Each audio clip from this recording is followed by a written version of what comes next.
The mission now is called Agent Scrub, dropping nearly one-third of the CIA's informants from the payroll. In a plan initiated 2 years ago by then-Director John Deutsch, the agency has severed its ties with more than 1,000 secret informants. The reason? Well, the agency deemed a large number of informants unproductive. Others were involved in serious criminal activity, while some were tied to human rights abuses. But since many informants are a bit unsavory, how does one initiate contact and then manage an informant? Well, Michael Levine is a 25-year veteran of undercover work for 4 federal agencies. He retired from the Drug Enforcement Administration in 1989. He's an expert at covert operations and has taught courses to other agents in the management of informants. Welcome, Michael. Thanks. Whew, boy, that would be a tough job, but let's start out with the big question. Why is the CIA making a fuss about this today as if, oh my gosh, we've got bad guys on the payroll, we need to do something about this? Isn't that incredible? I was an inspector of operations for the Drug Enforcement Administration. If one DEA office announced that they had scrubbed a third of their informers for criminal activity, the first thing the Drug Enforcement Administration would do is send in teams of inspectors to find out who the agents were that handled these guys. How boobish can you be? Or how criminal can you be? In other words, the Drug Enforcement Administration would recognize the fact that if you getting rid of the informers, who we all know are criminals, is not the solution to the problem. 1,000 informers, 1,000 unproductive, on the payroll, 1,000 informers committing murders, 1,000 informers smuggling drugs while America is being taxed $100 billion in 7 years to fight drugs is overwhelming. And to not point the finger at one CIA official, I think is just too much for America to bear. So you accept that the problem they describe is real, that they ought to get rid of these guys, but we ought to know who has been in charge. The question I have is how do you enter the underworld and get people to talk to you with relevant information who are not involved in criminal activity? Seems a bit naive to think you can do that. Well, the problem with Central Intelligence is that no one investigates them ever. To give you a perfect example, 1993, one of their informers, a general in the Venezuelan National Guard, was caught smuggling a ton of cocaine into the United States. It was on 60 Minutes. It was on the front page of the New York Times. The head of Central Intelligence, ironically a defense attorney, Mr. Woolsey, then makes the rounds of national media, and in national media he says the drugs never hit the streets. My own sources were telling me, Mike, as much as 20 tons hit the streets. 20 tons of cocaine on the streets of the U.S. in the hands of CIA informers. Well, 6 months ago, that CIA informant, General Guillen from the Venezuelan National Guard, was indicted for 4 tons of cocaine hitting the streets.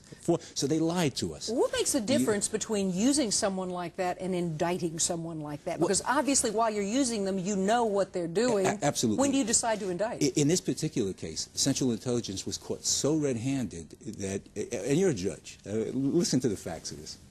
Central Intelligence goes to the head of the DEA office in Venezuela and says, we have this scheme. Now, this is not informers. This is CIA agents. We have a scheme to smuggle tons of cocaine into the U.S. to build the credibility of their informer. The CIA, the DEA official looks them in the eye and said, that is bizarre.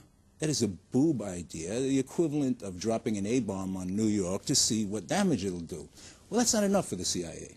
They then go to the head of the Drug Enforcement Administration, Judge Bonner, and he tells them, in essence, the same thing. They do it anyway. Now, that is a federal crime. I'll give you an example of conspiracy, how bad it is if you're just a walking around American. Right here in New York, I put 2 New York City policemen in jail for 10 and 12 years apiece because they knew their friend was dealing in drugs. They didn't make any money. They didn't help him. They just looked the other way. Now, here you have a case where CIA goes to DEA to help their assets smuggle cocaine and do it in violation of federal law, and no CIA official is touched. That's treason. But wouldn't the response in the CIA be, obviously, we have to control some of this. We have to have some of these guys on the streets to get credibility as one of the guys, to be able to then maybe bust the top. So you run with a couple of lower level guys if you could get the big boys. Well, Catherine, the equivalent is, I, Michael Levine, want credibility with the mafia, so I go out and kill 20 or 30 people. The law has some limits. That's so far beyond the limits of the law. They traditionally say, we have to make deals with devils. Exactly. The problem is that the devils, for 3 decades, have shown themselves demonstrably smarter than CIA. I mean, people like Manuel Noriega on CIA payroll for decades, while DEA knew he was smuggling drugs. Well, what was it, General Gutierrez, the drug czar of Mexico that was just indicted the other day? I was part of an operation called Operation Trifecta. I posed as Miguel Luis Garcia, head of an American mafia, half Sicilian, half Puerto Rican, and I sat as close as you and I are with a man in a Mexican colonel uniform, happened to be a grandson of an ex-president in Mexico. And on video, he sold me the Mexican government a 15-ton cocaine deal. I rented the Mexican army. This was 1987. I rented the Mexican army to protect my drug Those are lord. pretty broad statements, Michael. Renting the Mexican army, handing you the Mexican government. Yeah, it was all in the New York Times bestseller, by the way, deep cover. It's fact by fact, tape-recorded fact, videotape. One of these days, I have the videotape of it. We can show it to you. That videotape was sent to the Attorney General of the United States, then Edwin Meese, who then called the Attorney General of Mexico and warned him about our deep cover operation while we were still undercover. I mean, when you certify or decertify Mexico, Mr. Rogers said it beautifully, you better certify or decertify the State Department and the CIA first, because you can't, on one hand, protect the biggest drug dealers in the world, and then on the other hand, point a finger at them, because that's what we're doing. Okay, we're going to take a short break, and when we come back, more with Michael Levine.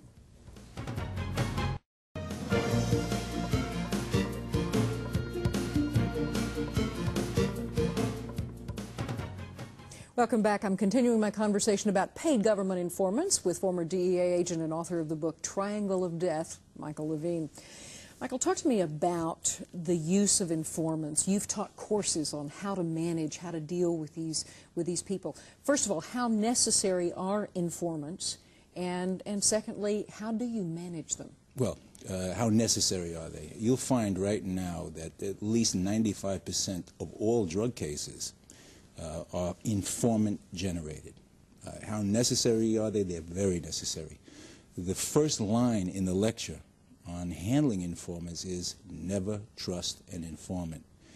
I think everyone in the CIA should immediately take this course because they have shown themselves, again, demonstrably unable to handle their informers. Well, they can't even handle their own agents. I mean, look at the trust we instill in this agency. If you're looking at Nicholson or Ames, the problem they've got, this is true. But in the issue of... Catherine, doesn't that make you want to jump up and say, look, if the head of Soviet counterintelligence can sell all your secrets for 9 years, what have these 1,000 informers done? Well, in looking at the informants, I assume that most don't just walk in and volunteer for this assignment. How are they obtained? Well, there's an enormous amount of money. It's a bounty hunting situation. A good percentage of them are arrested and, as we say, flipped. I arrest you, I say to you, look, if you can give me someone bigger than you, I will do what I can to get all your charges removed, and if you go to work for me, you can make money.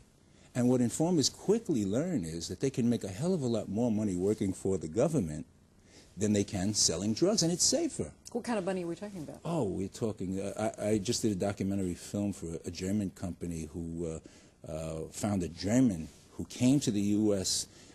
Who has made close to $1 million in informers' fees. But interestingly enough, it wasn't even the money that's important. What his being a U.S. informer did for him is that a myriad of serious charges, including setting up his own daughter for murder in Europe, were dismissed.